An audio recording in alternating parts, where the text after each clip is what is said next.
anestesiología, en medicina paliativa y en dolor. Como sus actividades, pues también ha participado en la supervisión de las guías de práctica clínica en unidades de medicina familiar del IMSS, ISSSTE y centros de salud. Es asesor clínico en hospitales del sector salud público y privado sobre el cuidado avanzado de las heridas para terapia de presión negativa. Asimismo, es médico y encargado de consulta en la unidad de cuidados posanestésico y también ha participado en el adiestramiento teórico práctico pues, de los residentes de anestesiología. En esta ocasión, pues nos va a dar el manejo del dolor en primer nivel y le damos la bienvenida. Muchas gracias, doctor. Puede iniciar. Perfecto. Entonces, dentro de los objetivos de la clase, el tema se llama manejo del dolor en el primer nivel de atención. Sin embargo, vamos a hablar un poquito de generalidades del dolor para aprender un poquito en este breve tema a diagnosticar puntos claves del dolor y ahora sí pasamos de lleno al manejo del dolor. Entonces, dentro de los objetivos tenemos la clasificación del dolor, tipos del dolor, neurobiología del dolor y vías del dolor, evaluación del dolor.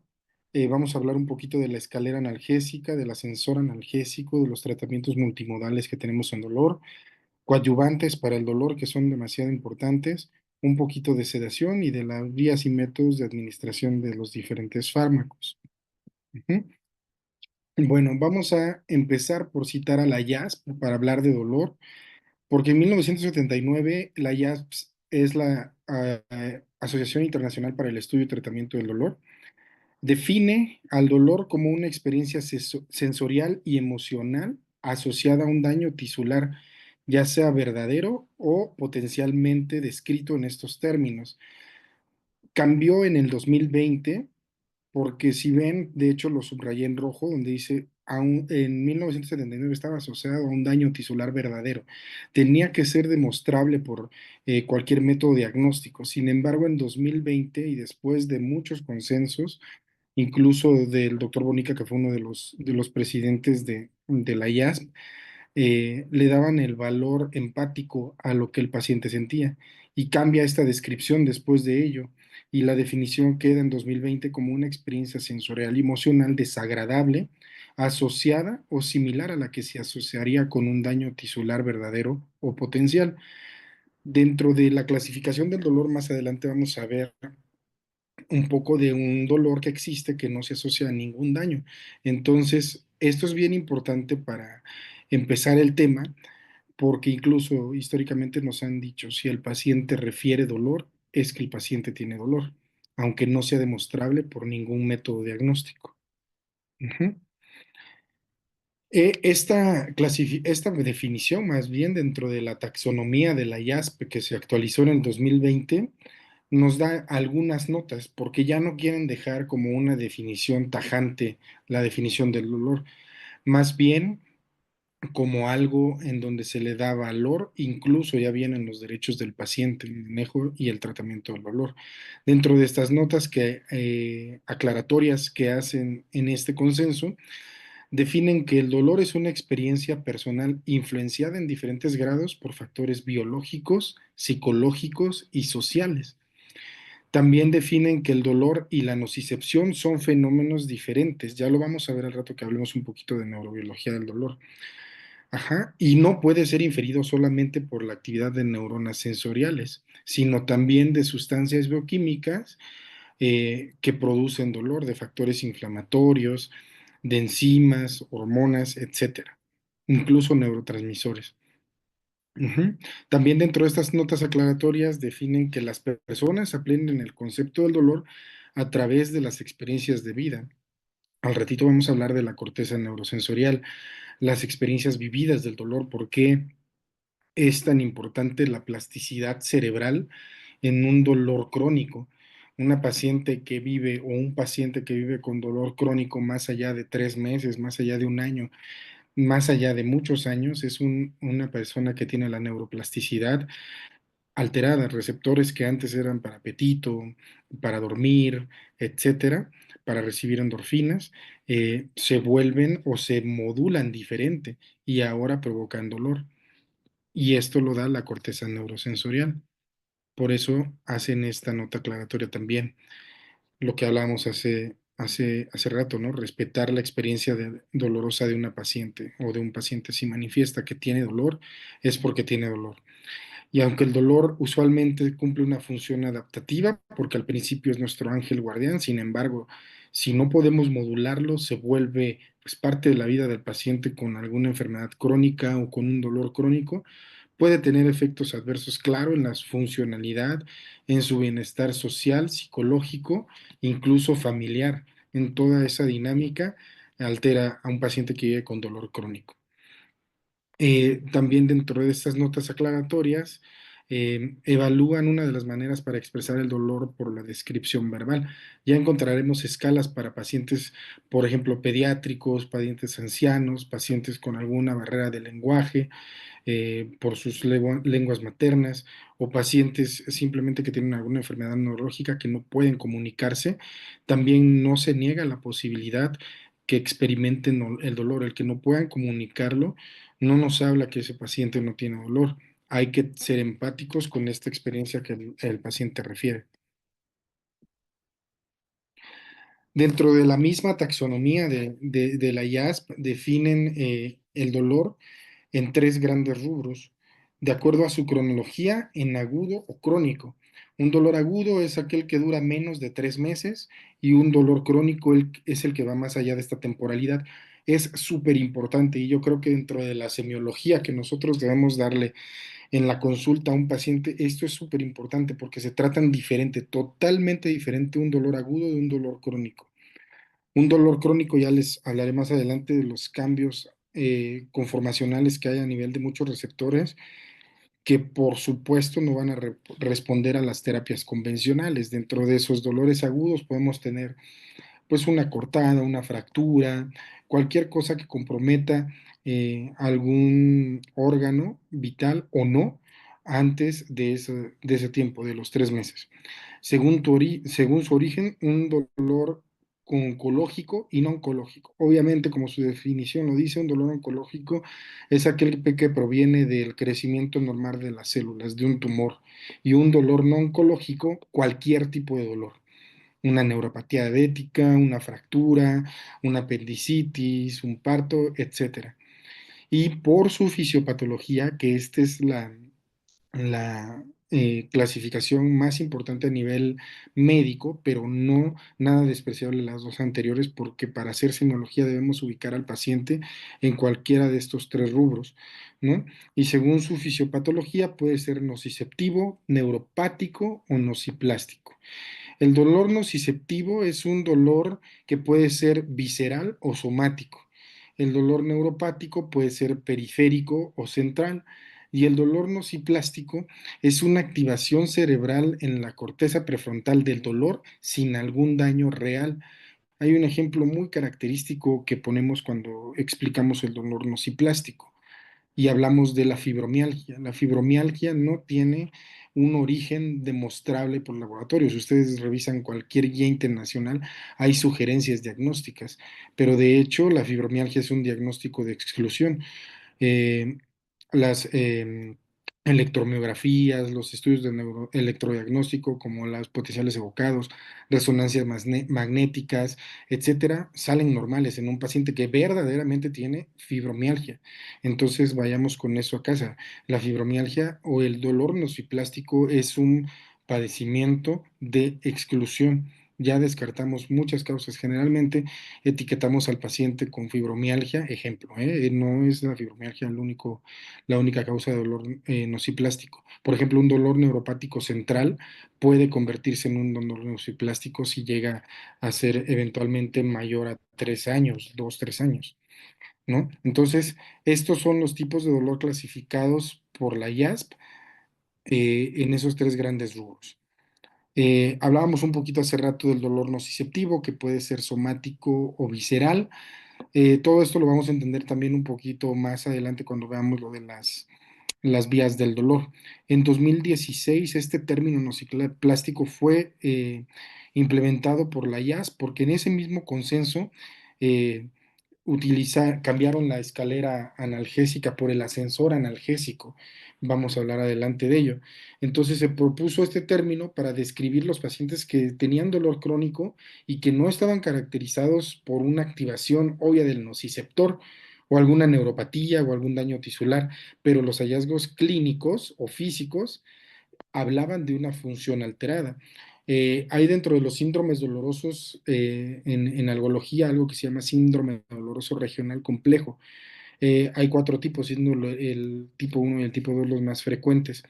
Lo cito aquí también por el dolor nociplástico. Este es un paciente que tuvo alguna lesión en algún plexo del cuerpo, cualquier plexo, o simplemente, incluso yo he visto pacientes post-COVID que hicieron neuropatía post-COVID y no tienen un daño tisular al nervio, como por ejemplo vemos aquí en un paciente que tuvo herpes zóster, tuvo una úlcera o una lesión al daño periférico, pero tienen un dolor neuropático central. Entonces, de eso les hablaba en la diapositiva anterior.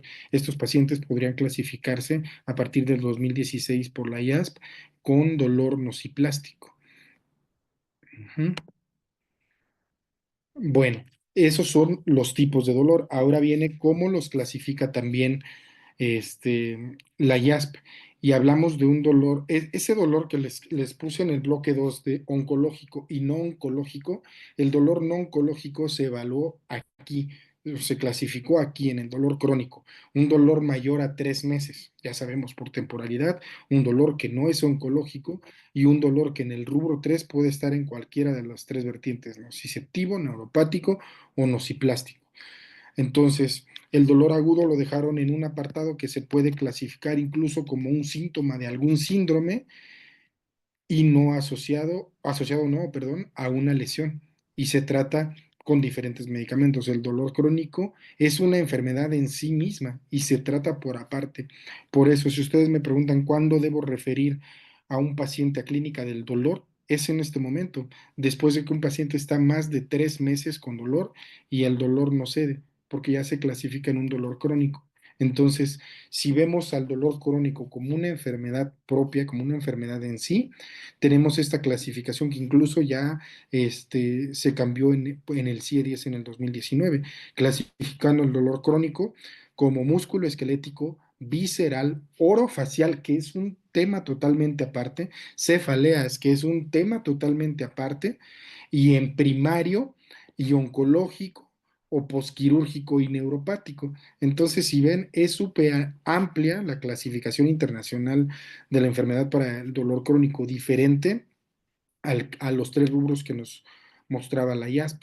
Entonces, todo esto debemos de tenerlo en cuenta cuando evaluamos al paciente con dolor crónico, porque lo vamos a situar en el rubro que le corresponde y poder así elegir, yo le digo, un traje a la medida para su analgesia.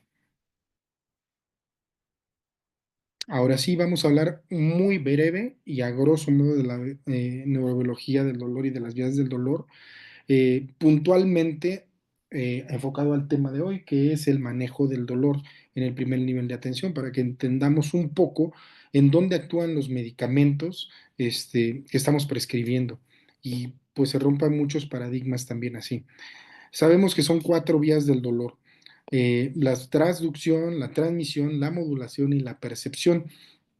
En la traducción del dolor, hablando del primer bloque, pues es la forma en que el nociceptor, que es el receptor del dolor, sabemos que hay mecanorreceptores, termorreceptores, nociceptores, incluso oligoreceptores que reciben en la piel un montón de cosas, reciben un estímulo, ya sea térmico, traumático, mecánico, etcétera, y se liberan todas estas sustancias que antes denominaban la sopa algógena.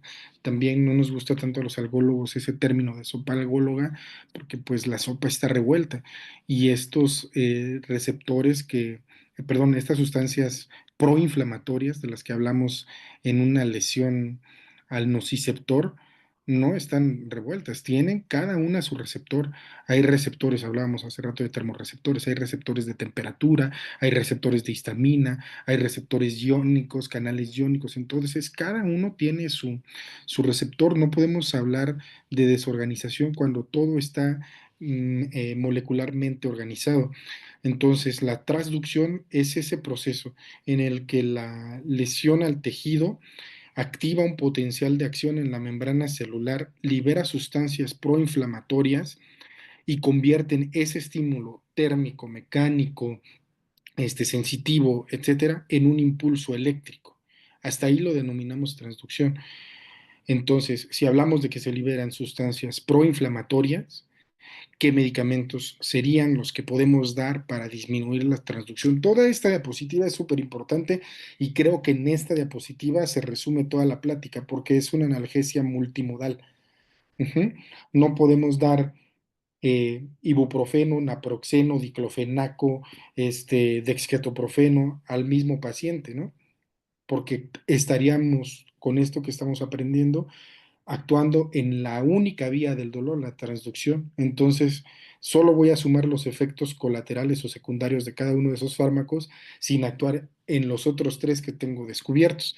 Entonces, los AINES que inhiben las prostaglandinas, háblese PG1, 2 y 3, tromboxanos, bradicidinas, serotoninas, actúan aquí en este nivel, en los AINES. De hecho, eh, aquí también en la siguiente que vamos a ver que es la transmisión de ese impulso eléctrico, de ese estímulo que ya se convirtió en impulso eléctrico y lo lleva hacia la médula, también los anestésicos locales actuarían aquí en la transducción del dolor, porque vemos que ahí hay hidrogeniones.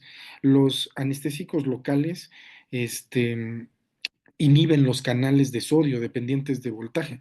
Entonces, una de sus muchas acciones.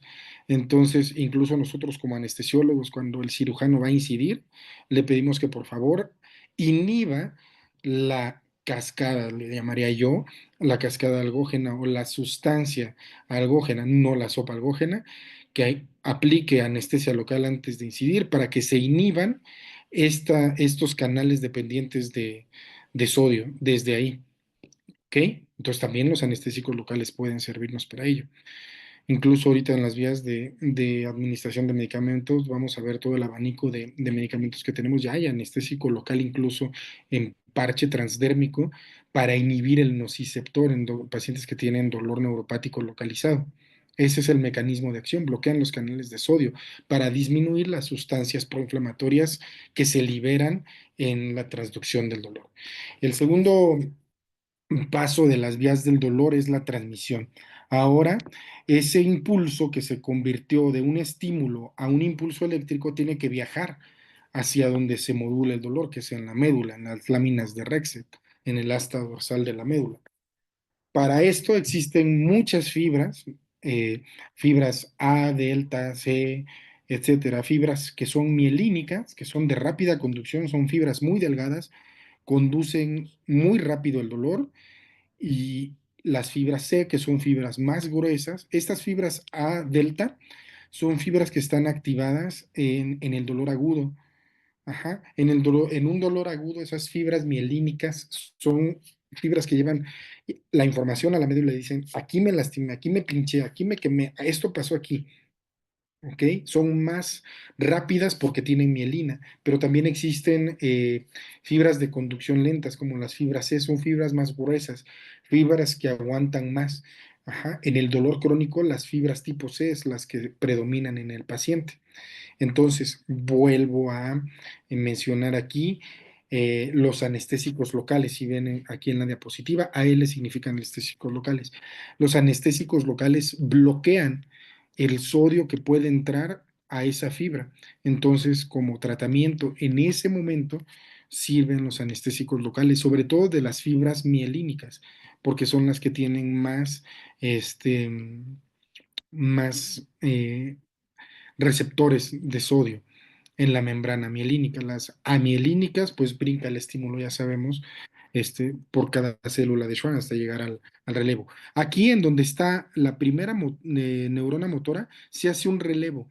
Ajá, si es un impulso de un voltaje muy mínimo, eh, nos sobamos, los animales se lamen las heridas e inhiben un poquito con esas endorfinas endógenas aquí en la primera neurona motora la transmisión del dolor. Si ese impulso es mucho mayor, brinca y llega hacia la parte posterior de la médula, a la asta dorsal de la médula, donde se encuentran las láminas de Rexet, y que son cinco, y que también por fibra tienen su área de llegada, ¿no? Aquí existe una teoría que se llama teoría de la compuerta.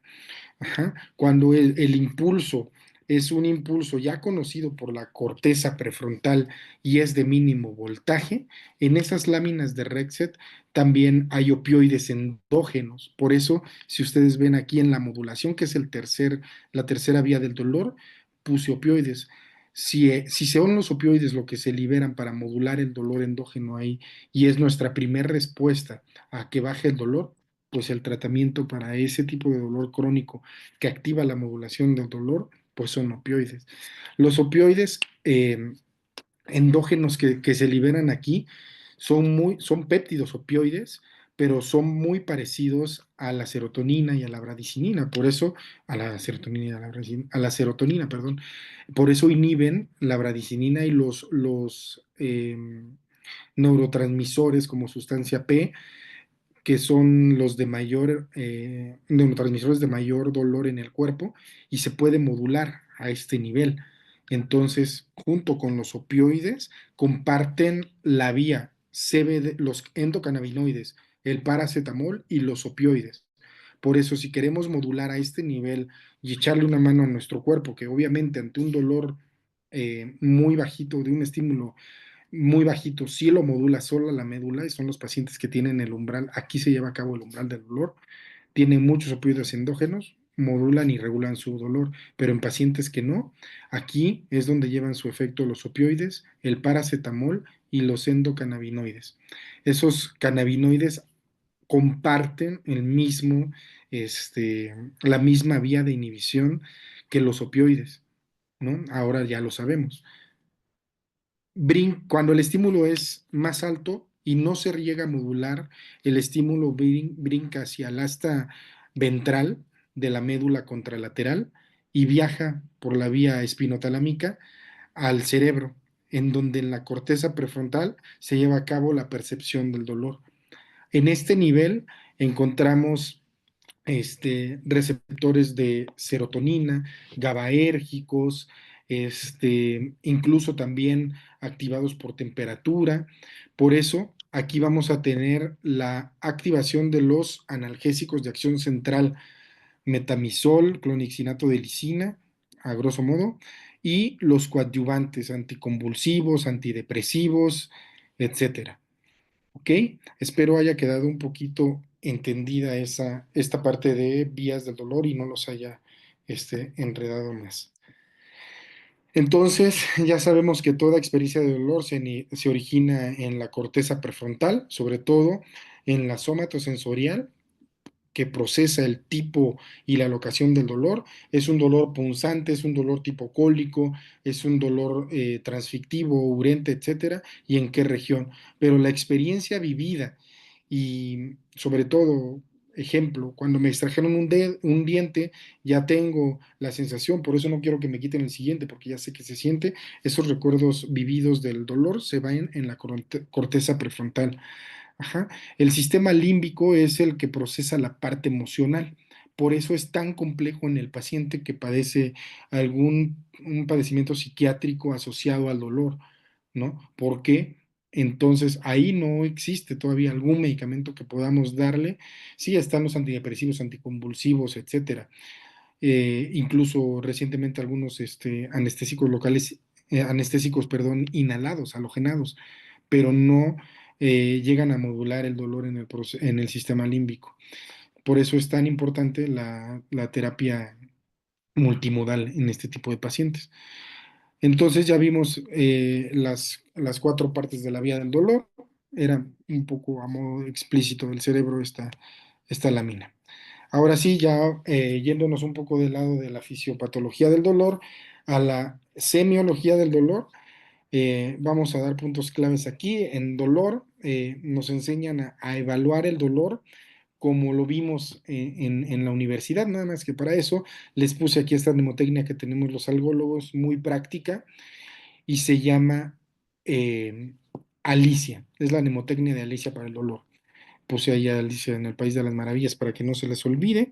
Y hay un acrónimo que se suma, que es el FREDUSA. Vamos a explicar cada uno. La A de Alicia nos habla de la antigüedad del tiempo, que para ubicarlo en su rubro, si es agudo o crónico. La L, la localización, es súper importante saber si se trata de un dolor nociceptivo somático, visceral, neuropático localizado, central, etcétera.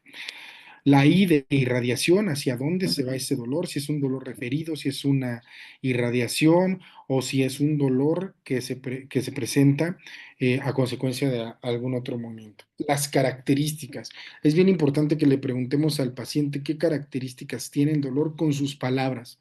Y nosotros somos quien debemos interpretar si es un dolor tipo cólico, si es un dolor pungente, si es un dolor ardoroso. Dentro de las escalas ya veremos que también para escalas de dolor neuropático, dices que no me duele, doctor, solo tengo hormigueo, está dentro de la clasificación de dolor neuropático. Entonces las características debemos dejársela y como mucho de la evaluación del dolor al libre albedrío del paciente. Ellos mismos nos dan el diagnóstico si les ponemos atención. La intensidad del dolor, que para la intensidad del dolor tenemos múltiples escalas nosotros, las vamos a mencionar un poquito más adelante, pero la intensidad es la que el paciente te diga, no la que nosotros le queramos poner.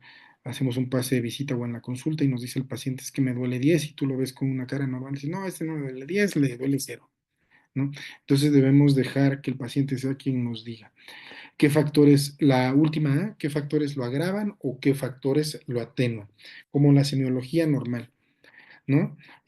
Pacientes que a veces en reposo no tienen dolor, sin embargo, cuando se levantan, se traban, les cuesta trabajo caminar, pues ya nos están dando el diagnóstico, ¿no? Probablemente tiene una hernia, ¿no? La claudicación neurógena en pacientes que tienen canal lumbar estrecho. Entonces debemos hacer hincapié mucho en qué factores lo agravan o qué factores lo atenuan. Dentro de la intensidad se me olvidó mencionarles algo. En pacientes con dolor crónico es bien importante decirles sobre todo en dolor continuo, porque hay dolores intermitentes que vienen y se van, pero hay dolor continuo. En el dolor continuo, ¿con cuánto de dolor vive ese paciente siempre? Hay pacientes que viven con dolor crónico y dicen, doctor, yo del 0 al 10 vivo siempre con 5. Ajá. Y en estos factores atenuantes y agravantes, por eso lo recordé, y con el medicamento, ¿hasta cuánto le baja? No, pues con los medicamentos me baja a 2, pero pasa el efecto y ya regreso a 5, o con los medicamentos se quita por completo. ¿Ok? Dentro de la frecuencia es lo que les decía anteriormente, con qué frecuencia se presenta el dolor, si se presenta en el día, ya lo vamos a ver más adelante, en el día, en la noche, te está todo el tiempo, viene y se va, son en el dolor neuropático, son paroxismos, son destellos que si me giro hacia un lado, me vienen 15 destellos en 10 segundos, etcétera, ¿no? Y cuánto duran esos episodios. Y además, qué síntomas acompañan a este dolor, náuseas, cefalea, pacientes con dolor crónico y sobre todo neuropático, es muy frecuente que tengan síntomas acompañantes simpáticos o parasimpáticos. Ajá. En la sintomatología de un dolor nociceptivo visceral también es frecuente que se acompañe de náusea, mareo, estreñimiento, diarrea, etcétera, ¿no? Este, disestesias, etcétera. Entonces, eso significa la mnemotecnia Alicia y Fredusa. Dentro de esta misma dinámica en la semiología del dolor, debemos preguntarle si es continuo o intermitente. Ya les comentaba en la diapositiva anterior, este dolor continuo, si es persistente y fluctuante, para eso preguntamos la intensidad. ¿Está siempre con 5 en la escala numérica análoga o baja de repente, baja cuando se acuesta, baja en las noches, baja cuando se pone hielo, etcétera, ¿no? O es un dolor irruptivo. La definición de dolor irruptivo es un dolor que ya estaba controlado y de repente se dispara y tiene un dolor más fuerte que el que tenía cuando estaba no controlado. Esa es la definición de dolor irruptivo. Ejemplo, un paciente con neuralgia del trigémino, que está con carbamazepina, etcétera, y está controlado y un día a las 3 de la mañana le da un paroxismo y tiene un dolor súper fuerte, otra vez activado, pero ahora es más potente que el que tenía incluso antes de ser tratado. Ese es un dolor irruptivo, un dolor controlado, perdón, la exacerbación de un dolor que estaba previamente controlado, pero que la característica del dolor irruptivo es que regresa con una sensibilidad o voltaje mayor al que tenía cuando estaba agudo. Y este lo podemos dividir en tres tipos: si es paroxístico, breakthrough, y si es incidental. Si es incidental puede ser volitivo o no volitivo.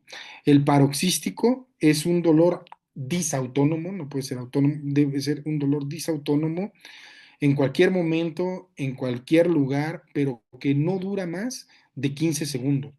Dice el paciente que tuvo neuralgia posherpética: doctor, ya se me quitaron las lesiones, ya se me quitó la neuropatía, me bloquearon, me fue muy bien, pero de repente con el frío tengo un toque eléctrico inmediato, así como va, se me va y yo puedo seguir haciendo mi vida y nada más. Pero dura menos de 15 segundos, pero tengo más de 10 al día. Esa es la característica de un dolor paroxístico. El breakthrough es un dolor parecido al paroxístico, pero dura más allá de los 15 segundos. Y el dolor incidental es cuando es volitivo, hay algo que lo desencadena, o incidental no volitivo, como los paroxísticos, pero el dolor incidental no regresa a la normalidad como un paroxístico. El dolor incidental, tuve la descarga, pero me quedó doliendo, me quedó activo otra vez esta vía dolorosa. Para evaluar este tipo de dolor tenemos escalas unidimensionales, multidimensionales, pediátricas y escalas exclusivas para dolor neuropático. Dentro de las escalas unidimensionales tenemos las ampliamente conocidas, yo creo, por todos nosotros, que está la escala visual análoga. Aquí creo que hay una confusión de antaño porque a todo le ponemos, ¿de cuánto le duele al paciente? ¿Del 0 al 10? Me duele de 6. Ah, y en la nota le ponemos paciente en escala EVA de 6. La escala visual análoga es para pacientes que no pueden comunicar, que nosotros vemos y le damos una clasificación a ese dolor. Este paciente lo veo con 6, lo veo con 7, lo veo con 8. Sale el paciente, no nos refiere cuánto tiene el dolor. Lo que hacemos y describimos en la nota es la escala numérica análoga. Le preguntamos al paciente del 0 al 10, donde 0 es nada de dolor y 10 es el peor dolor de su vida, ¿cuánto tiene? 7, 10. Entonces lo describo en mi nota. El paciente que tiene en la escala numérica análoga 7 de 10. ¿Ok? La escala verbal análoga, le ponemos al paciente una línea sin números, y dejamos que el paciente le decimos, incluso no le decimos: esta línea, este extremo es 0 y este es 10". Le ponemos al paciente una línea y le preguntamos cuánto es que le duele.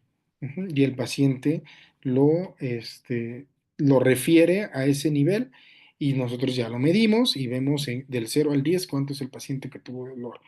Las escalas faciales de Wong-Baker generalmente también son usadas en pediatría o en pacientes de, este, de difícil comunicación o lenguaje.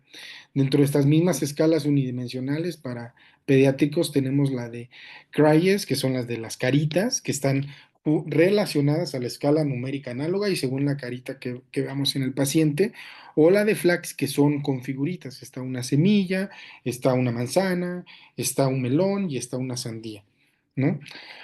Dentro de las escalas multidimensionales, pues son más complejas, evalúan más parámetros que lo, este, lo, como lo que el paciente refiere, pues lo somático, sino son más, eh, ¿cómo se llama? Cuantitativas, porque ya meten signos vitales, frecuencia cardíaca, presión arterial, diaforesis, etcétera. ¿Ok? Y las escalas exclusivas para dolor neuropático, que están la de Lines y la más frecuente, que es el DN4, rápida, breve, y que nosotros podemos evaluar en cualquier consulta sin que nos quite más de 2 minutos evaluarla. ¿ok? Todas estas, si gustan, se las comparto, igual que la presentación y todos los documentos los artículos que utilizamos para la plática.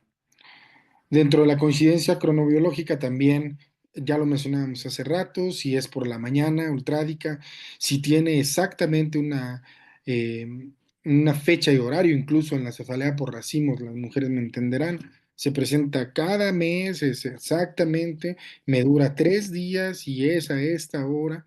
Entonces es importante esta coincidencia cronobiológica porque en pacientes que puede ser predecible, es como si fuera una convulsión con aura, ¿no?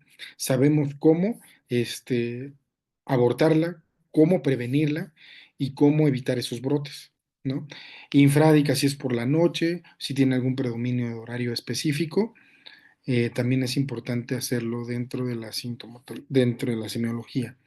Los síntomas asociados, ya lo decíamos hace rato, lo mencionamos a grosso modo, con cambios autonómicos, diaforesis, por ejemplo, en algún dolor neuropático, sobre todo de nervio periférico y localizado, epífora en pacientes que tienen parálisis facial, náusea, vómito asociado a pacientes que tienen un dolor nociceptivo visceral, pancreatitis, tumores, ¿no? Cambios inflamatorios en pacientes que han tenido alguna lesión, sobre todo esto es en dolor agudo, rigidez, neuroinfecciones que también generan dolor central, que es súper complejo, cambios sensitivos, hiperestesia, hipoestesia. Todo esto está dentro de un artículo que también les voy a hacer llegar, que es de taxonomía del dolor.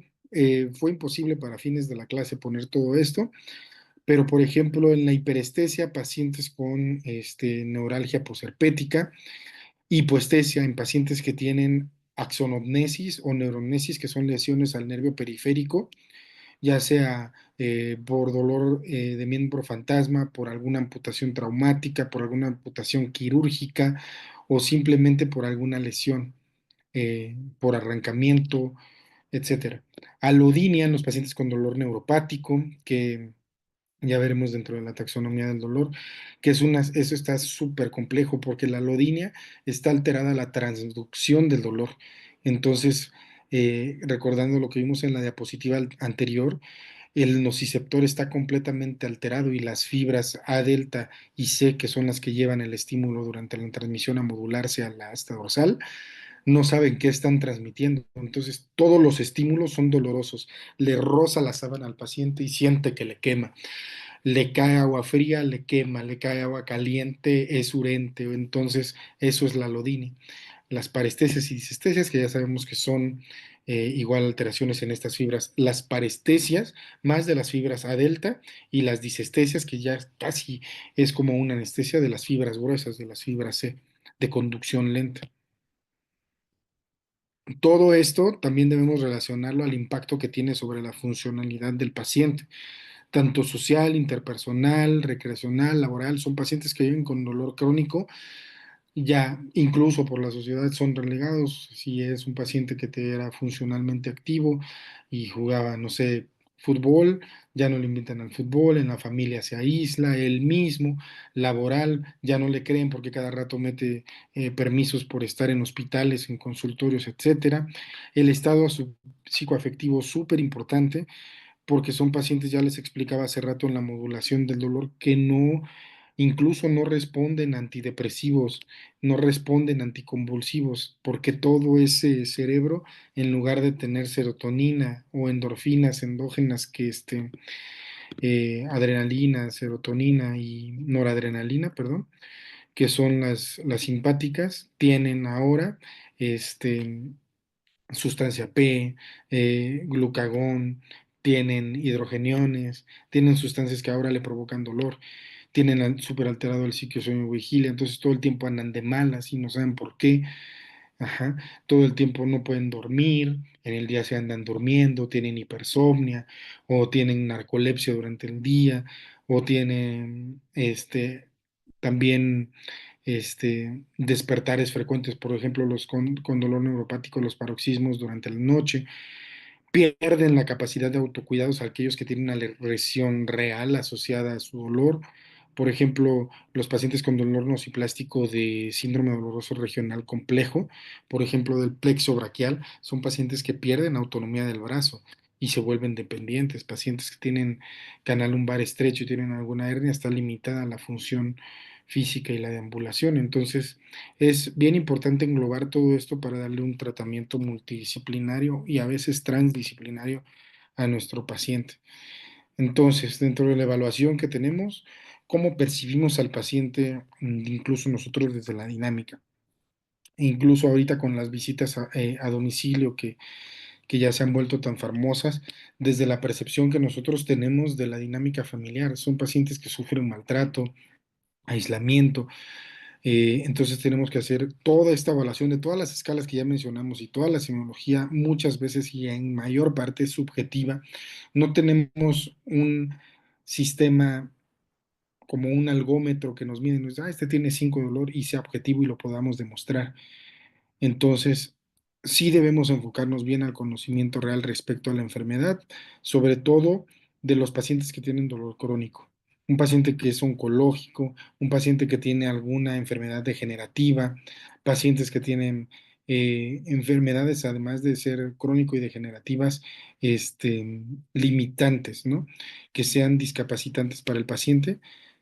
Pacientes, enfermedades, perdón, que sumen morbilidades como diabetes, hipertensión, individualizar al paciente, porque son pacientes que tienen polifarmacia. Ya vimos las vías del dolor que se tienen que bloquear, entonces regularmente son pacientes que además de nuestros medicamentos, que son más de dos en muchas ocasiones, están tomando tratamientos crónicos, el riñón ya no está con función al 100%, el hígado ya no está al 100% y no debemos dejar pasar por alto estas condiciones del paciente para darle un traje a la medida. Ajá. También cuando damos analgesia multimodal con bloqueos o con infiltraciones o con otro tipo de terapias de manejo intervencionista del dolor, ¿qué expectativas darle al paciente? Porque muchas veces el paciente cree que el dolor se le va a quitar por completo y realmente son pacientes que ya no se pueden operar de la columna, ya no se pueden operar de la rodilla, etcétera, tienen muchas comorbilidades y realmente lo que hacemos es modular la nocicepción del dolor en la médula. Ujú. Pero el resto de las vías del dolor que vimos siguen activas. Entonces, sí, la vamos a bloquear, le vamos a hacer este tipo de procedimiento, pero va a seguir tomando paracetamol, va a seguir con su parche de buprenorfina, porque el dolor no se va a quitar por completo. Hablemos un poco de la escala analgésica del dolor para elegir, ya estamos adentrados un poco más, ahora sí, en lo que incluye la clase, que es el manejo del dolor en el primer nivel. Y yo creo que esta escalera analgésica de la OMS cuando salió fue pues de una gran ayuda para cualquier médico, no nada más de primer contacto, sino para médicos en general, porque estadificaban al paciente y lo colocaban en un peldaño y en base de ese peldaño, ok, está en el peldaño 3 vamos a utilizar AINE más opioide y coadyuvantes, ¿no? Y ya bajó a un dolor leve al primer peldaño, ok, le quitamos todo y le dejamos AINES, metamisol o analgésicos centrales, perdón, más coadyuvantes, ¿no? Era muy práctica en ese momento, sin embargo, en el 2016 nos dimos cuenta, bueno, se dieron cuenta los expertos que hicieron el consenso en la Organización Mundial de la Salud y vieron que esta escalera analgésica pues tenía ciertas limitantes. Y estas limitantes, vámonos hasta acá, hablaban de que la evaluación era incompleta porque no evaluaban componentes sensitivos o discriminativos del dolor. Si regresamos ahorita a la diapositiva anterior, solo nos hablaba en una escala del dolor y generalmente era la numérica o la verbal, ¿no? Y nos limitaba a lo subjetivo. Entonces, también dentro de estas mismas limitantes tenía una ausencia de un algoritmo específico para tratar el dolor neuropático. Si ven, esta escalera era para todos los tipos de dolor, no en particular para, para el dolor neuropático. Y la mayor limitante es que los opioides no eran tratados en la primera línea, lo dejaban hasta el tercer peldaño del escalón, ahorita lo voy a regresar. Y también no mencionaban la radioterapia paliativa para manejo de dolor en metástasis de hueso, ni técnicas intervencionistas del dolor. Vean, en este peldaño que era el cuarto escalón, a este nivel seguían manejando AINES, opioide potente y coadyuvantes. Fue hasta 2019 que pusieron aquí los procedimientos invasivos del dolor. Entonces, como fin histórico, diría yo, la escalera analgésica de la OMS es muy práctica, muy buena para cualquier médico, más bien diría yo, personal de salud, poderla manejar y que tenga una forma rápida y breve de poder ayudar a un paciente, más no a un paciente con dolor crónico. Ahora sí, miren, desde el segundo escalón empezaban a utilizar los opioides. En el tercer escalón, los opioides débiles, perdón. En el tercer escalón ya daban opioides fuertes y otras vías diferentes, más prolongadas de administración de fármacos. Y en el cuarto escalón mencionan lo de manejo intervencionista del dolor que ya hablábamos. La radioterapia y quimioterapia paliativa, la neurocirugía con neuroestimuladores, son súper caros, dispositivos intratecales para manejo del dolor, esto casi también es paliativo, y los bloqueos neurológicos. Esto es bien importante de las nuevas, bueno, le llamamos nuevas, pero no son nuevas, de las técnicas de dolor de intervención, porque son técnicas que nos pueden disminuir el uso completamente de fármacos que sumen efectos colaterales o efectos secundarios a los medicamentos analgésicos que ya tenemos como opioides, y estos son los coadyuvantes, los antidepresivos, los anticonvulsivos, los neurolépticos, etcétera. Los vamos a ver más adelante. Les dejo esta diapositiva para que sepan también ustedes qué tipos de procedimientos en intervención se hacen para pacientes que tienen ciertos tipos de dolor y sobre todo dolor oncológico, porque en el dolor oncológico el tumor sigue creciendo y generando este, pues masas tumorales ocupantes aquí, y si se bloquean los plexos o los nervios, pues inhibes el dolor desde su origen. Eh, En el año del 2016, no, perdón, 2006, se hace, la Unión Europea cuestiona la escalera analgésica de la OMS y dice, y ve estas necesidades que ya hablábamos de las desventajas de la escalera, eh, del dolor, y dice, bueno, ahora vamos a llamarle ascensor analgésico, porque pues ya vimos que no se pueden dar opioides desde el primer peldaño, pero bueno, podemos darle otros medicamentos de acción central que pueden ayudarle al paciente con dolor leve. Volvemos a tener las mismas limitantes. Ponen el ascensor analgésico basado en una escala numérica análoga o en cualquier escala del dolor, pero clasificándolos por grupos. Ajá. Decían los que sustentaban la escalera analgésica, es que no podemos esperar si el paciente a lo mejor está, lo podemos clasificar aquí, pero en cualquier momento del tratamiento tiene EVA mayor a 5, debemos colocarlo acá arriba en el peldaño 3 para que reciba opioides fuertes de manera inmediata. Entonces, si ven, los niveles del ascensor analgésico son exactamente los mismos. Lo único que hicieron fue es que si un paciente tiene EVA de 5, le podemos dar, lo podemos poner en el peldaño de 3 y darle opioides en cualquier momento. Entonces vamos a subir y bajar y subir y bajar. Exactamente lo mismo. Ajá. Y los coadyuvantes en pacientes que tenían un dolor agudo y no era un dolor crónico, para no ser sometidos, sobre todo por la crisis que hubo en Estados Unidos, que ahorita igual está viendo de oxicodona en su momento y ahorita con fentanilo, lo podemos controlar con coadyuvantes sin necesidad de ser sometidos a opioides, ¿no? También yo, no es que la cuestione, sin embargo, incluso en la práctica médica vamos a ver que sirve mucho para tener estandarizado la cuestión del tratamiento. Sin embargo, lo actual es analgesia multimodal para todos, un traje a la medida. Ya vimos las vías del dolor por la semiología del dolor. Nosotros vamos a poder clasificar al paciente en qué tipo de vía del dolor está activado y tratarla de manera individual, porque no todos los pacientes son iguales. Y dentro de los coadyuvantes, ya habíamos mencionado que son medicamentos que ayudan a disminuir o a disminuir los requerimientos, sobre todo opioides, pero también de otros medicamentos que no podemos dar a largo plazo, como los AINES, ¿no? Entonces son medicamentos que aumentan o modifican la acción de otra o hacen sinergia, porque algunos de ellos son ahorradores de opioides o ahorradores de analgésicos de acción central como paracetamol, pero su acción principal no es la analgesia.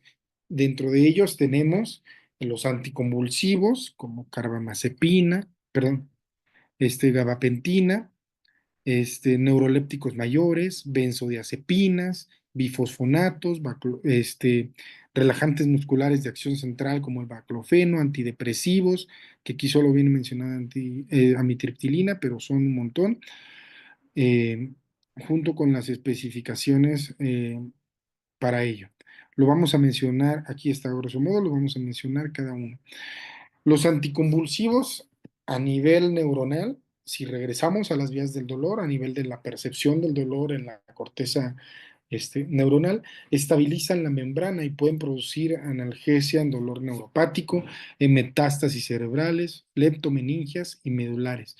La acción de los anticonvulsivos es por ley de acción de masas. Eh, Inhiben la recaptura de los gabapentinoides y bloquean por acción de masas ese receptor, lo saturan y ya cuando las sustancias algógenas llegan a estimular esos receptores, pues ya está demasiado ocupado y por eso bloquean el dolor a ese nivel. Las dosis se las dejo aquí en la presentación, pero dentro de los ejemplos tenemos gabapentina, pregabalina, lamotrigina, carbamazepina y oxcarbamazepina. Los antidepresivos, su efecto analgésico mayor está mediada por inhibir este, la serotonina. Pueden ser tricíclicos como la mitriptilina, duloxetina, imipramina, y pueden disminuir la percepción del dolor. Son muy buenos como neuromoduladores para el dolor neuropático, aunado a que algunos de sus efectos secundarios pueden ayudarnos a nosotros, porque algunos dan sueño y otros mantienen despierto al paciente. Por ejemplo, la duloxetina mantiene despierto al paciente. Entonces, hay pacientes que necesitas neuromodular con un anticonvulsivo como pregabalina en la noche y le da sueño, pero por la mañana amanece todavía con efectos secundarios. Si le das un antidepresivo tricíclico como la duloxetina, pues lo mantiene alerta. Y la duloxetina tiene este efecto de inhibición de recaptura serotoninérgica. Si sumas a esto de la inhibición de la serotonina y la recaptura, perdón, de los gabapentinoides, pues ya estás bloqueando por más de acción de masas el resto de receptores que se encuentran ocupados en una neuroplasticidad cerebral de un paciente que tiene un dolor crónico. Pero ojo, se escucha muy bonito, ya estás bloqueando en un mismo sitio, en una misma vía, perdón, dos sitios. Sin embargo, así como suman efectos benéficos, suman efectos secundarios y no todos los pacientes lo toleran. Por eso hay que individualizarlo.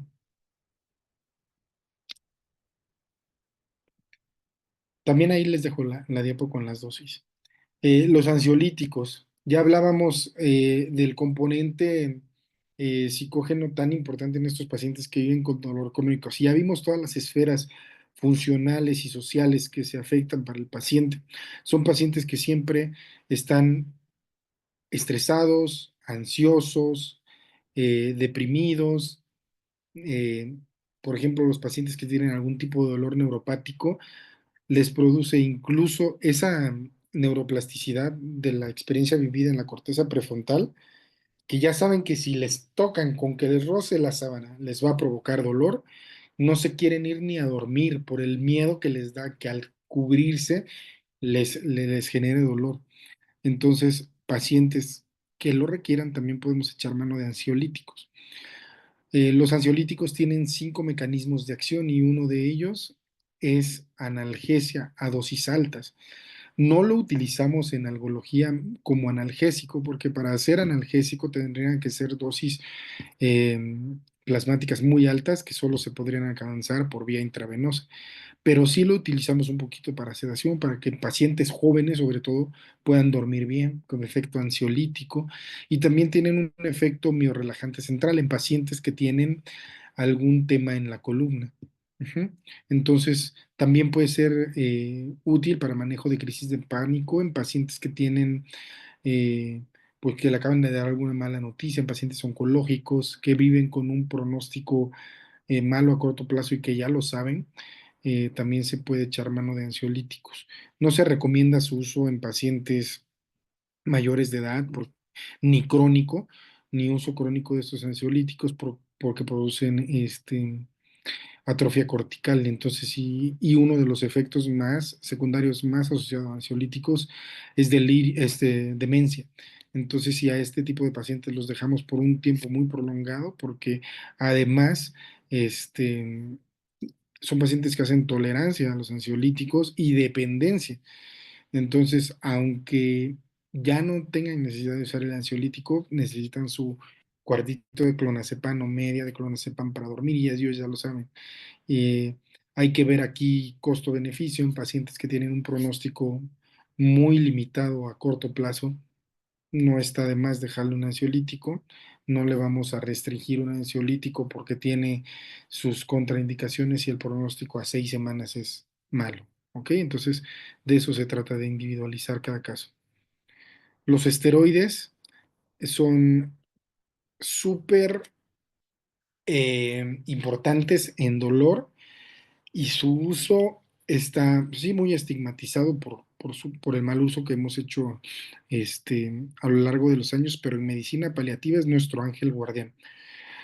El efecto de inhibición de las prostaglandinas de los esteroides es 5 a 10 veces mayor que los AINES para dolor neuropático, buenísimo para dolor óseo, mejoran el apetito, mejoran la astenia en pacientes con dolor oncológico, también tiene efecto antiemético porque inhibe la recaptura de serotonina también, es el efecto antiemético que tienen los esteroides, mejoran la diaforesis por la liberación de catecolaminas, disminuyen obviamente la presión intracraneal porque son los únicos analgésicos que llegan a la médula. Ajá. La plexopatía también por infiltración de algún tumor, reduciendo la inflamación, es buenísimo para el dolor de tipo oncológico. También para manejo de vena cava y obstrucción intestinal. Entonces ya vemos todos los usos que tienen esteroides para medicina del dolor y también para medicina paliativa. Usándolo en manera correcta, yo creo que es uno de los mejores analgésicos que a la fecha sigue vigente. También individualizar el caso. Por ejemplo, yo he tenido pacientes que me llegan ya con un pronóstico muy malo, incluso que a la semana o 2 semanas ya los ponemos en sedación paliativa y llegan que les retiraron los esteroides porque tienen la glucosa alta. Claro, los esteroides tienen todos los efectos secundarios que ya conocemos. Sin embargo, es un paciente que tiene mal pronóstico a corto tiempo y ya vimos que mejoran el apetito y sirven para la astenia. Al inhibir las catecolaminas, los esteroides generan mucha adrenalina y noradrenalina, son hormonas de estrés, de simpáticas, entonces mantienen al paciente alerta. Hagan la prueba si tienen un paciente con estas características y prescriban un esteroide un día antes y evalúenlo al día siguiente. Incluso la familia, no, doctor, por primera vez despertó, tenía ánimo, etcétera. Ya lo vamos a ver en coadyuvantes, pero vuelvo a repetir, individualizar a cada paciente. Relajantes musculares, hay enfermedades eh, que son espásticas, por ejemplo, las mioclonías, las fases terminales del Alzheimer también ocasionan muchos espasmos, etcétera. Todos este tipo de enfermedades que, si bien no hay una lesión como tal, todo el tiempo están espásticos los pacientes. Los pacientes con artritis reumatoide que tienen también ciertas posturas, etcétera. Los relajantes musculares y antiespasmódicos son súper buenos. Desafortunadamente en México no tenemos baclofeno, pero tenemos los otros dos, la ciclobenzaprina y la tizanidina.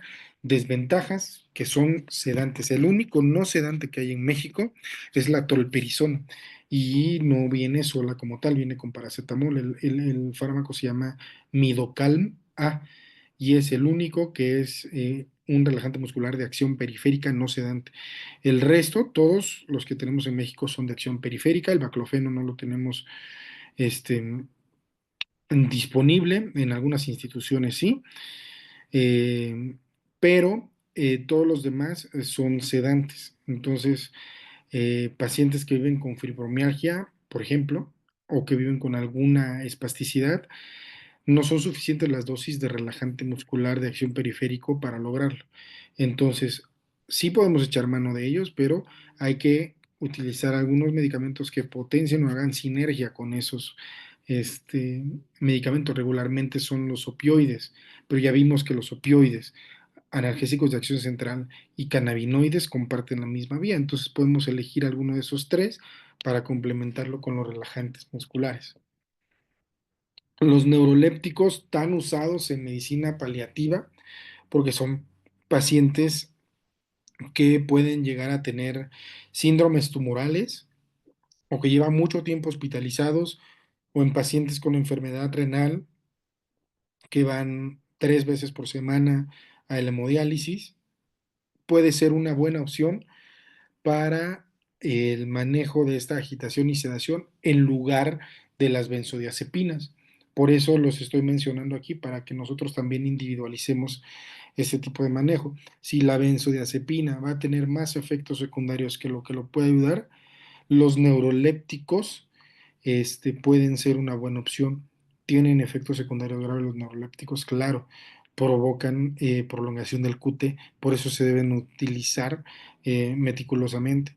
Vuelvo a repetir, si es un paciente con un pronóstico pobre, no tengan miedo en utilizarlo. A veces es mejor una medida compasiva que haga que el paciente esté confortable a que tengamos al paciente sufriendo. ¿Ok? Otro de los beneficios de los neurolépticos o tranquilizantes mayores es que también nos sirven como antiemético.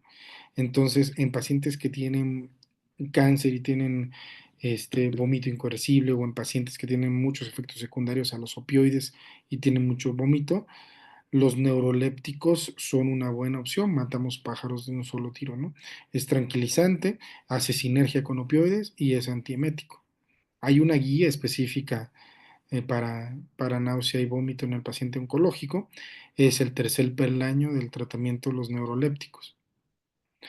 Y otros, ya mencionábamos, eh, sobre todo que actúan a nivel de la transducción del dolor.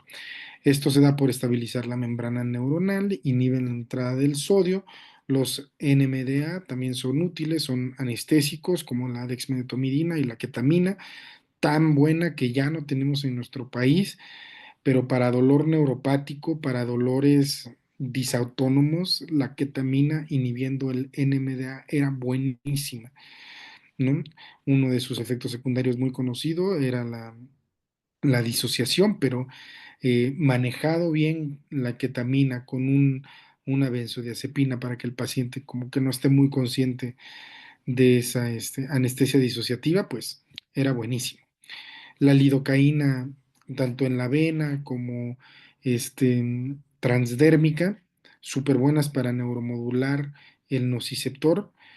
La dexmedetomidina, que es un anestésico también endovenoso, también inhibe el NMDA. El problema es que ketamina no era cardiodepresivo, dexmedetomidina sí. Dexmedetomidina ocasiona bradicardia, ocasiona vasodilatación, ocasiona hipotensión y debe ser titulada por un experto porque la dexmedetomidina tiene una vida media muy corta.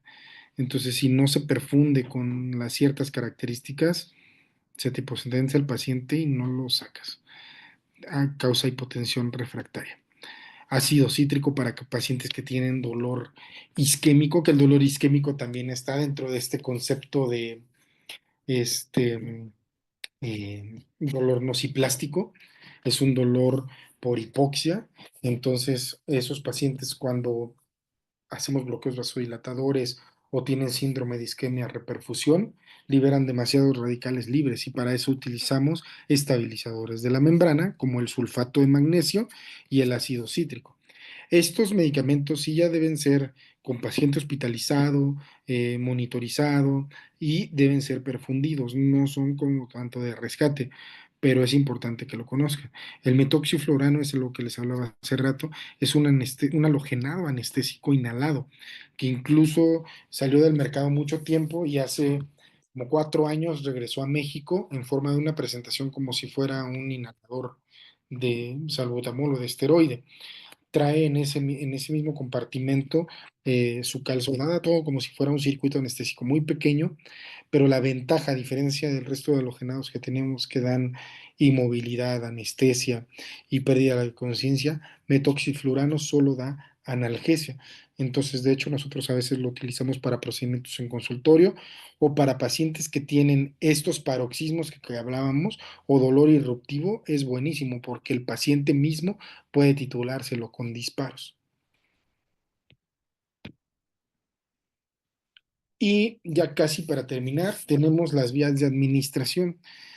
Pues ustedes ya lo sabrán que existen vías tópicas, respiratorias, enterales y parenterales. Todas ellas podemos echar mano para tratar a un paciente con dolor. Es bien importante individualizar el caso para saber qué vía es la mejor para el dolor. Pacientes con dolor crónico son pacientes que ya traen úlceras, que ya no se pueden utilizar AINES, que ya no se pueden utilizar vías enterales que tienen metabolismo de primer paso. Entonces, son pacientes que podemos utilizar vías distintas o hay pacientes que necesitamos utilizar las tres vías, ¿no? Una vía tópica, enteral, parenteral. La ventaja de la vía de administración tópica, pues es que estamos tratando y modulando el nociceptor. Por eso estamos incluso que se lleve el relevo en la primera neurona motora, estamos inhibiendo el dolor en la piel, en el sitio de la lesión, si es que así hay. En el dolor neuropático localizado, por ejemplo, utilizamos la vía transdérmica con los parches nuevos de lidocaína. Eso es súper importante porque además la presentación viene en hidrogel, le da esa sensación de calmar al paciente, que no le esté rozando la sábana ni le esté dando alodinia, pero a la vez está modulando el nociceptor sin tener efecto sistémico o tanto efecto sistémico como un medicamento eh, por vía oral. Dentro de las desventajas que tenemos de esta vía tópica, pues es que pues la piel se puede lesionar por los preparados farmacéuticos, puede ser irritante, en pacientes que tienen cáncer de piel, pues no podría ser una buena elección, es una vía de absorción muy lenta, es otra de las desventajas. Si tenemos un paciente con un dolor súper fuerte, no podemos utilizarla como vía única. ¿Ok? A excepción de que se utilice en mucosas. En mucosas todos los medicamentos se absorben inmediatamente. Entonces, a los 2 o 3 segundos, como en el ojo con lo nasal que vemos ahí, es una buena vía. De hecho, por ejemplo, viendo la imagen de la nasal, en los pacientes que tienen cefalea o migraña, podemos utilizar aerosoles por esa vía o incluso bloqueos. Ujú. Entonces podemos poner con un hisopo a través de la membrana de la mucosa, llegar a los núcleos sensitivos que hay ahí y bloquearlos con un simple anestésico local. Y es algo que le sirve al paciente de manera rápida y ya se ahorró un paracetamol, aspirina, ergotamina, cafeína, etcétera, ¿no? La vía respiratoria, inhalatorio, como les comentaba hace rato, el Pentrox, que es un anestésico, no es nuevo, pero sí de nueva introducción aquí a nuestro país, tiene 4 años y que ya es una vía que podemos utilizar. Ujú. La desventaja es que se requiere una receta especial, es fracción 2, no es fracción uno. Ustedes pueden recetarlo incluso si fuera fracción uno. Lo primero que debí empezar esta plática, y se los digo ahorita, es todos ustedes, nosotros, todos al graduarnos de medicina deberíamos tener un recetario fracción uno, porque muchas veces tenemos la mentalidad de que un médico general, un médico que no sea médico algólogo, no puede tener este tipo de recetarios y no. El acceso de opioides o de medicamentos del grupo de fracción uno debe ser para todos. Entonces, así cuando nos estén entregando el título de medicina, deberíamos estar sacando nuestro recetario fracción uno para no tener esta barrera darle acceso a este tipo de medicamentos a pacientes que así lo requieran. Entonces, esa es una de las ventajas que yo le vería, que es un medicamento fracción 2 requiere receta, no fracción uno, pero sí requiere receta. Este, eh, Hay un efecto secundario que se llama hipertermia maligna. Hasta el momento no se ha demostrado aquí en México, pero en todo caso ese sería uno de los mayores efectos secundarios y es mortal desafortunadamente, y es en pacientes que han recibido halogenados y vuelven a hacer este efecto de hipertermia maligna. Sería la única limitante que yo le vería al Pentrox por este sistema inhalatorio. La vía digestiva tenemos la vía oral, sublingual y rectal.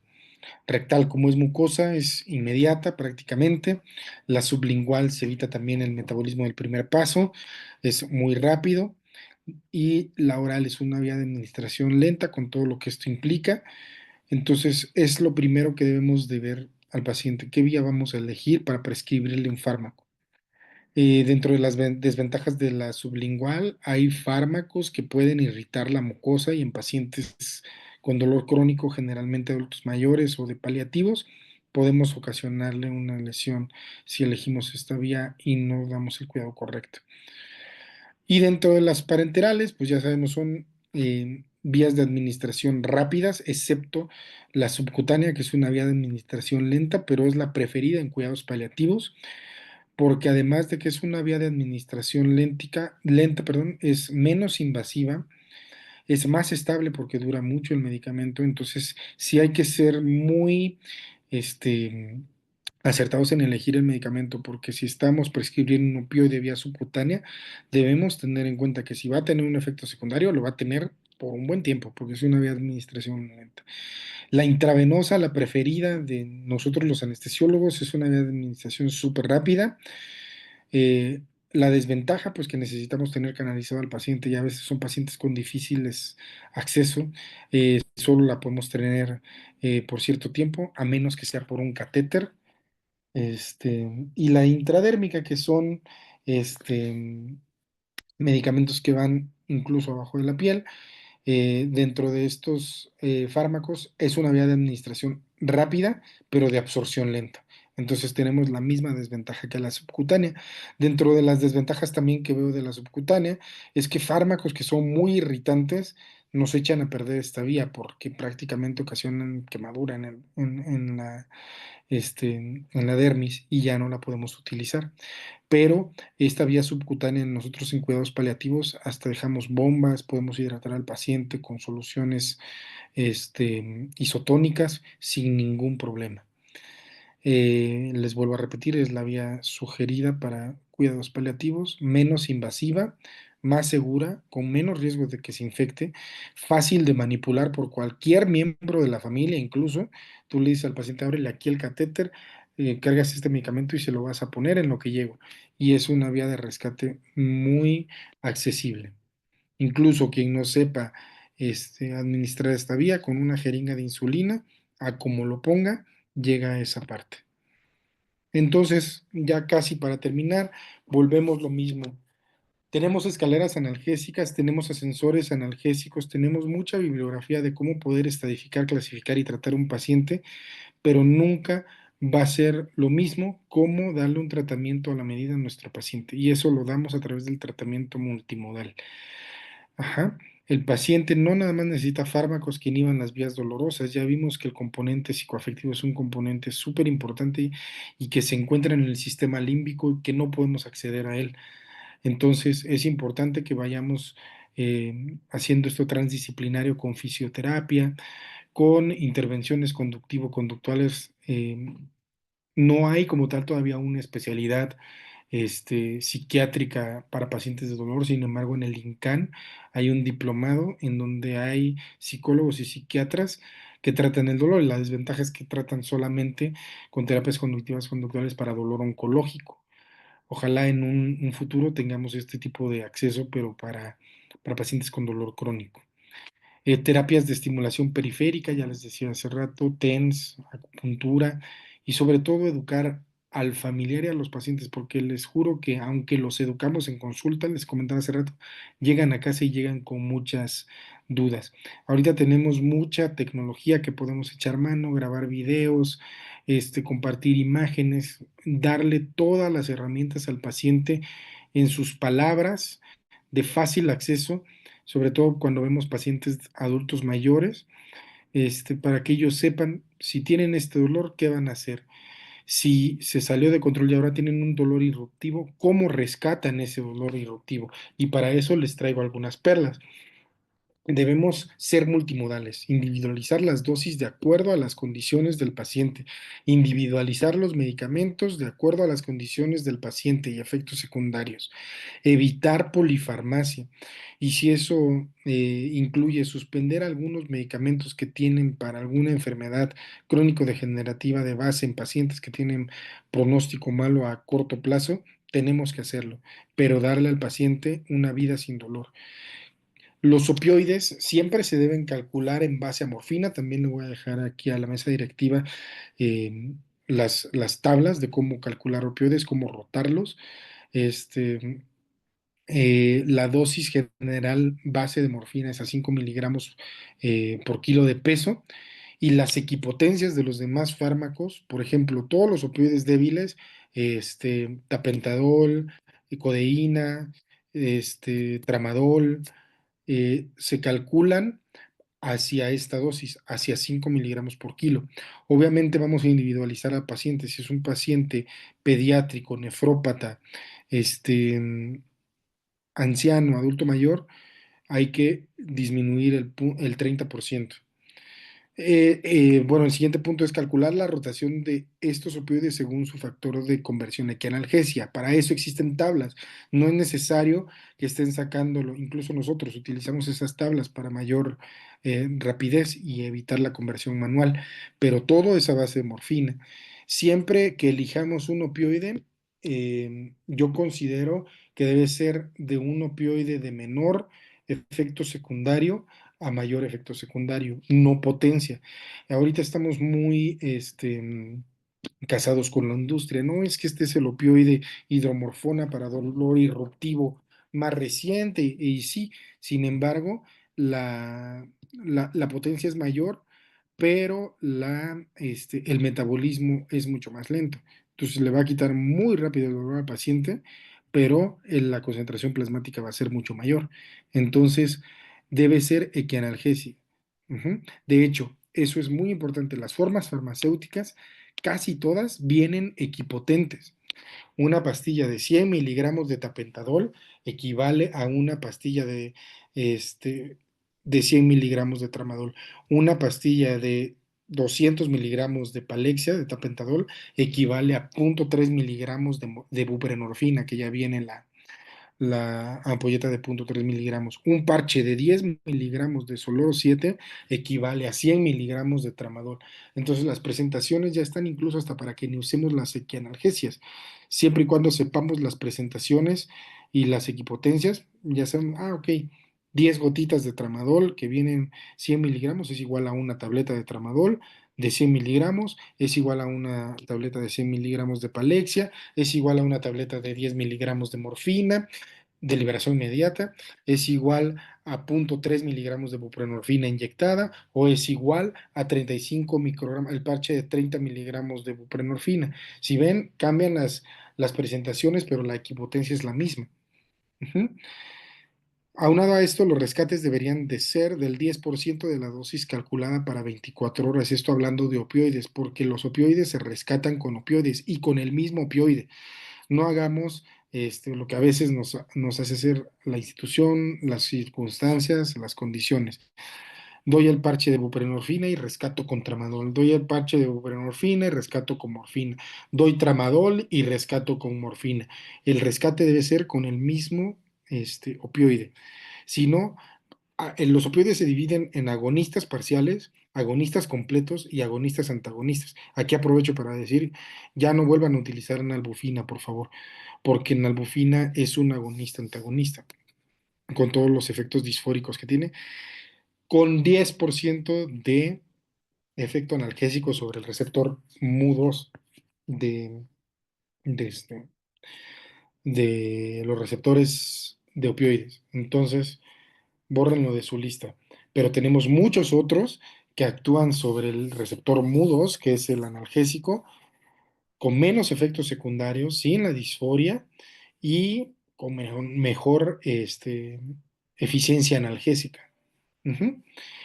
Entonces, estos rescates vamos a darlos siempre, siempre, siempre con el mismo opioide. En caso de que, por ejemplo, buprenorfina es un agonista parcial y lo queremos rescatar con morfina, que es un agonista puro, estamos dándole dos vías diferentes al dolor, al paciente, con efectos secundarios totalmente distintos, sin tener la sinergia equivalente al mismo opioide. Entonces, es muy importante rescatar con el mismo opioide. Nosotros le llamamos titulación de los opioides. Hay que empezar siempre con la menor dosis e irlo escalando, porque ustedes mismos lo han visto, si han recetado algún parche de buprenorfina o alguna pastilla de tramadol o de palexia o algún opioide vía subcutánea.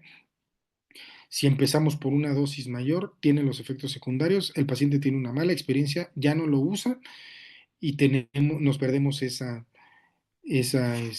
ventaja de utilizar opioides. Y además, este, ya no tenemos la opción de decirle al paciente no le van a pasar estos efectos secundarios. Entonces empezamos con la dosis más baja, llevamos un diario del dolor, que es lo ideal. Si empezamos con una dosis baja, la vamos incrementando, que esto se llama titular, hasta que encontremos la dosis efectiva para ese paciente, se llama dosis efectiva al 90, para que con eso ya, mira, requirió 10 gotitas de tramadol, que ya sabemos que son 100 miligramos, entonces ya lo puedo pasar a una liberación prolongada de 100 miligramos, ¿no? O ya lo puedo pasar a un Palexia también de liberación retardada de 100 miligramos, o ya lo puedo pasar a una buprenorfina transdérmica de 20 miligramos o de 30 miligramos, si es el caso. Entonces, siempre les voy a pasar estas tablas de analgesia también aquí a la mesa directiva para que todos tengan acceso a ella y eso lo hagan ya en su práctica médica diaria. Bueno, por mi parte es todo. Soy el doctor Emanuel Vargas. Les dejo mi número con toda confianza si requieren algo de la presentación, alguna duda, alguna asesoría, lo que quieran, con toda confianza. Muchas gracias.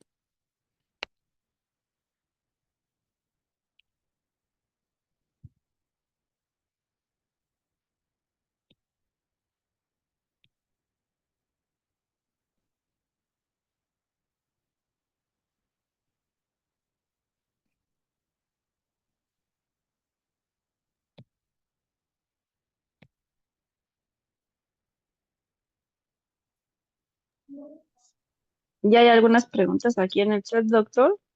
La Sí, primera claro. dice, para reducir o retirar el parche de buprenorfina, ¿cómo es lo aconsejado?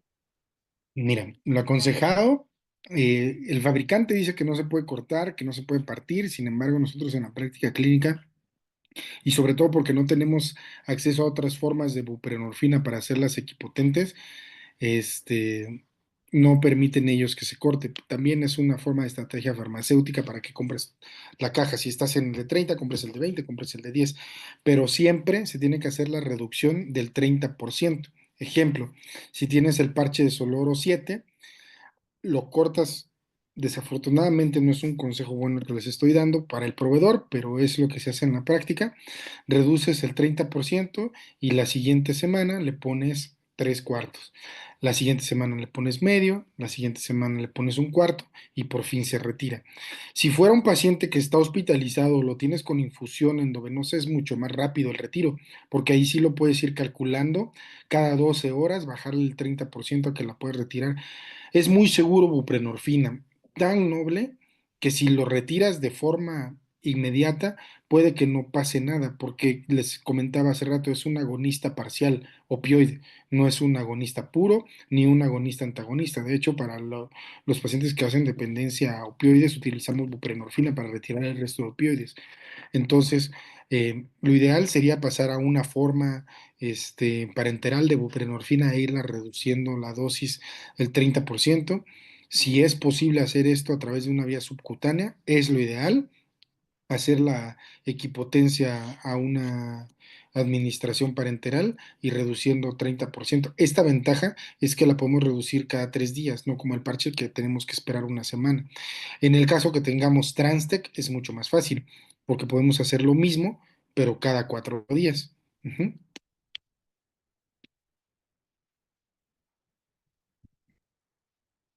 Bueno, aquí No sé si le faltó algo. agradecen también, que es muy interesante su plática. Muchas gracias, doctor. Gracias. Excelente ponencia. Yo tengo una pregunta en cuanto a los medicamentos, de vía respiratoria. ¿Cuáles son los que se utilizan? Te digo que actualmente solamente tenemos el metoxiflurano, que es el Pentrox, es la marca. Es un dispositivo como si fuera un inhalador de salbutamol, pero trae su cal sodada, trae todo el sistema así muy práctico porque viene en su infusor. La desventaja de este metoxiflurano es que el dispositivo, el inhalador, solo te da 4 disparos y vale 700 pesos. Eh, las indicaciones actualmente como analgésico es para dolor neuropático, para dolor irruptivo y para procedimientos en consultorio. Entonces, imagínate, vale 700 pesos y te da 4 inhalaciones. Un paciente que vive con dolor irruptivo te va a usar unos 5 o 6 dispositivos a la semana. Entonces, es muy bueno para rescate.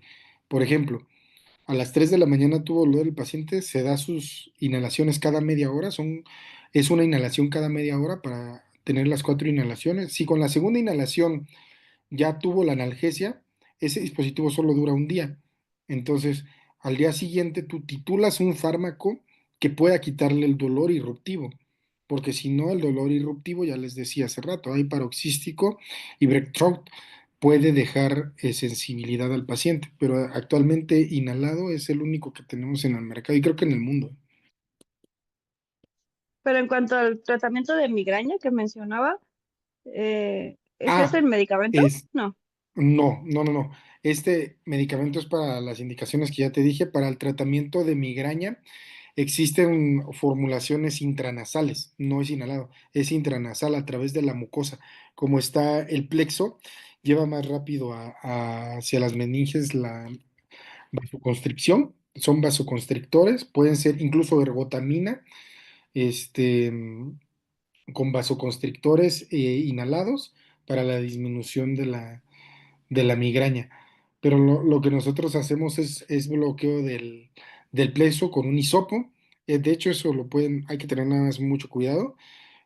Con lidocaína al 2%, empapas el hisopo, pones al paciente en posición hacia atrás y metes el hisopo hasta que tope, como si te fueran a hacer una prueba de COVID y dejas presionado durante 2 minutos y así haces el bloqueo simpático del plexo y se les quita el dolor en 10 minutos. Ok. Otra pregunta dice, en caso de un paciente oncológico con dolor severo y de difícil control, ¿cuál es la dosis máxima de buprenorfina parches o subcutánea que podemos utilizar? Todos los opioides tienen un piso terapéutico y un techo terapéutico. Buprenorfina es el único que no tiene techo terapéutico. De hecho, es muy seguro. La dosis techo de los opioides está basada en el efecto respiratorio, porque hacen depresión respiratoria con esas dosis. Buprenorfina, la dosis, y no es depresión respiratoria, nada más la dosis analgésica, porque tiene un techo analgésico, es de 3 miligramos por kilo de peso, pero no da depresión respiratoria. Entonces, para un paciente de dolor oncológico, cualquier tipo de dolor, buprenorfina es segura utilizarla a dosis máximas porque no tiene techo para riesgo respiratorio, pero sí tiene techo terapéutico, 3 miligramos por kilo de peso. Lo que yo sugiero nuevamente es individualizar el caso.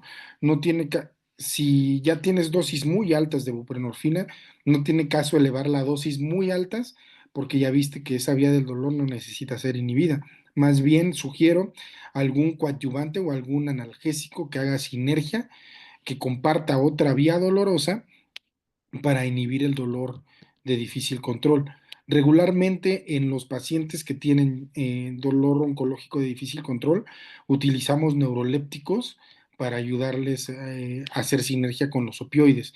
Sin embargo, son pacientes que son muy lábiles, entonces con poquita dosis de neuroléptico pueden estar sedados todo el tiempo. Y eso ocasiona un gran estrés a la familia, que dice, pues sí, le quitaron el olor, pero mire, ahora está todo el tiempo dormido.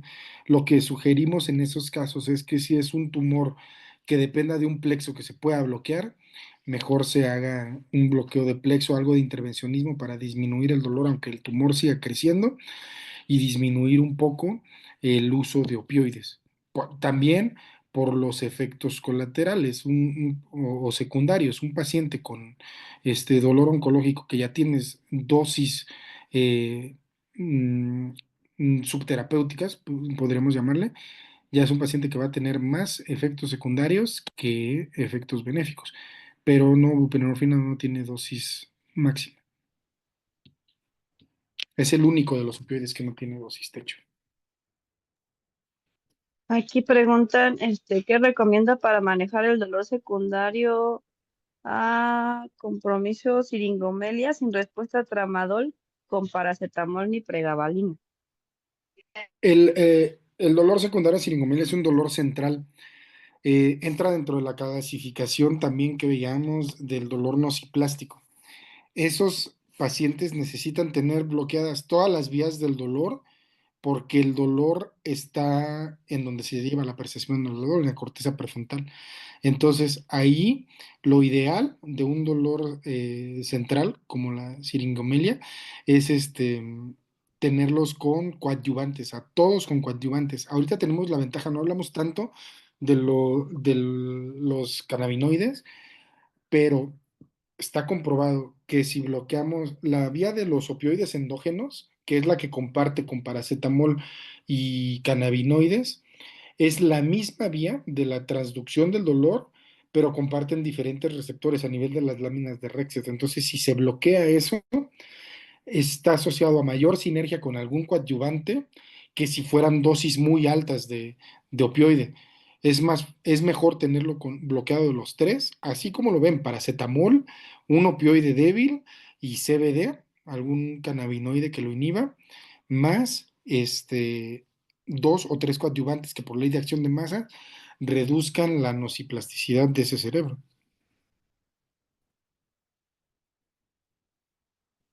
No sé si quedó claro. Sí, doctor. Creo que ya no hay otras preguntas o alguien que quiera hacer alguna otra.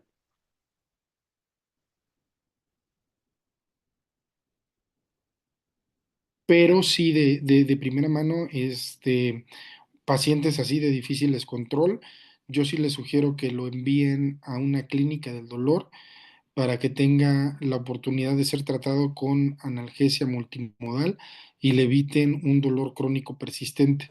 Un dolor crónico persistente, hablando ya de lo que veíamos antes de la neuromodulación del dolor, es muy difícil que si no lo tratamos con terapia multimodal se controle el dolor. Sin embargo, estos cambios a nivel cerebral o a nivel de la neuroplasticidad son permanentes y entonces es un paciente que siempre va a vivir con dolor.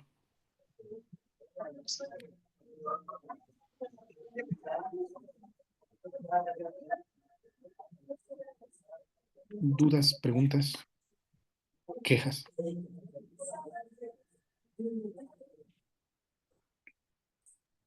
Me parece que ya, doctor. Nada más agradecimientos. No, hombre, gracias a ustedes por la oportunidad y les hago llegar la información que les prometí durante la plática para que cualquiera del que estuvo en la plática quiera acceder a él o alguien más sin problema.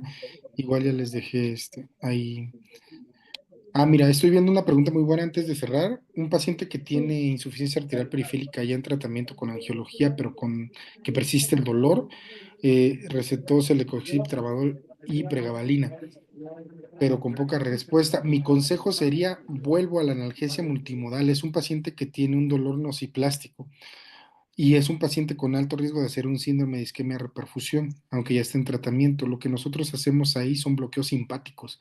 Se llama simpatectomía y es bloquear los ganglios a nivel de la espalda que emergen del plexo que va hacia los miembros pélvicos. Hay dos formas, es una neurolisis química con fenol o lo más indicado, una neuroablación por radiofrecuencia.